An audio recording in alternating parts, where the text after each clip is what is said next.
Au moins 4000 personnes en République du Congo ont été touchées par l'épidémie de chikungunya dans le sud du pays. Les autorités sanitaires appellent la population à prendre des mesures préventives, y compris l'utilisation de moustiquaires. Les premiers cas de cette épidémie ont été détectés en janvier dans la ville côtière de Pointe-Noire par l'Institut national de recherche biomédicale de Kinshasa. Depuis lors, les autorités congolaises suivent l'évolution de la maladie. Les symptômes du virus apparaissent entre 4 et 7 jours après que le patient a été piqué par le moustique infecté. Il se manifeste par notamment une fièvre élevée, des douleurs articulaires, un gonflement articulaire, des éruptions cutanées, maux de tête, douleurs musculaires, nausées et fatigue. Cette maladie touche majoritairement la couche féminine. Et pour en savoir davantage, nous sommes en ligne avec le docteur Ulrich Judicael Bies, directeur général de l'hôpital de Brazzaville. Docteur, presque tous les départements sont touchés par cette épidémie de chikungunya. Dites-nous, quel est le point de la situation à l'heure actuelle? Effectivement, le Congo connaît une flambée de chikungunya depuis janvier. Aujourd'hui, nous avons enregistré un peu plus de 4000 cas. Heureusement, nous n'avons pas eu de décès. Il faut dire que le chikungunya est une maladie virale qui se ressemble à la dengue, mais qui n'est pas la dengue, et qui est caractérisée par une forte fièvre, des céphalées, des maux de tête ou céphalées, nausées, vomissements, et surtout des douleurs articulaires et des douleurs musculaires, et qui peuvent devenir très très sévères, voire invalidantes. C'est ce qu'au Congo on appelle ici palu-pongor. Le palu-pongor. Palu parce que ça se ressemble au paludisme.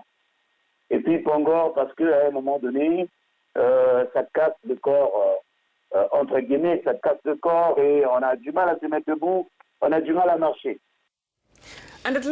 Au moins 4000 personnes ont été touchées par cette maladie transmise par les moustiques depuis janvier, mais il semble que la réponse apportée ne soit pas proportionnée. Le gouvernement de la République, appuyé des partenaires techniques et financiers, n'ont pas attendu tout de suite quand il y a eu les premiers cas. On en était encore à moins de 100 cas dans le Kouilou et à Pointe-Noire. Les équipes du ministère de la Santé avaient été mobilisées à cet effet, y compris celles de l'UMS et les autres partenaires. Les collectivités locales étaient mobilisées aussi, ainsi que la société civile. Donc on peut dire qu'il y a eu une riposte plus ou moins forte.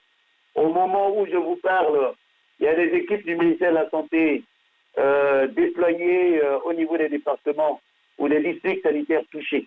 Les équipes de la direction de l'épidémiologie, la direction de la lutte contre la maladie et de l'épidémiologie du ministère de la Santé. Elle se trouve au niveau des districts sanitaires touchés en train d'organiser la riposte. Docteur, il n'existe pas à l'heure actuelle de vaccin contre cette maladie. Comment lutter efficacement contre ce virus? Oui, effectivement, il faut dire que le chikungunya, on n'a pas encore de vaccin contre cette maladie. Il n'y a pas, bien que ce soit une maladie occasionnée par un virus, il n'y a pas d'antirétroviraux spécifiques qui permettent de combattre cette maladie. Les mesures thérapeutiques sont essentiellement d'ordre symptomatique. Et donc, il s'agit de baisser la fièvre, il s'agit de traiter la douleur, donc un traitement symptomatique, et il s'agit de réhydrater les patients. Et donc, c'est ce qui se fait. And maybe a last question. What do you think are the preventive measures that the population can take? Que pensez-vous Quelles mesures préventives est-ce que la population peut prendre pour éviter la propagation du virus? Et donc, il s'agit essentiellement d'intensifier la lutte anti-vectorielle.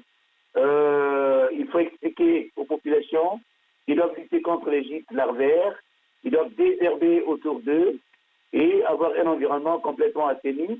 Mais également, il faut faire la promotion de l'usage des moustiquaires, des grillages anti-moustiques au niveau des fenêtres, des portes, et puis du port des habits manches-langues, surtout le jour, c'est-à-dire dans les heures de la matinée et en début de soirée.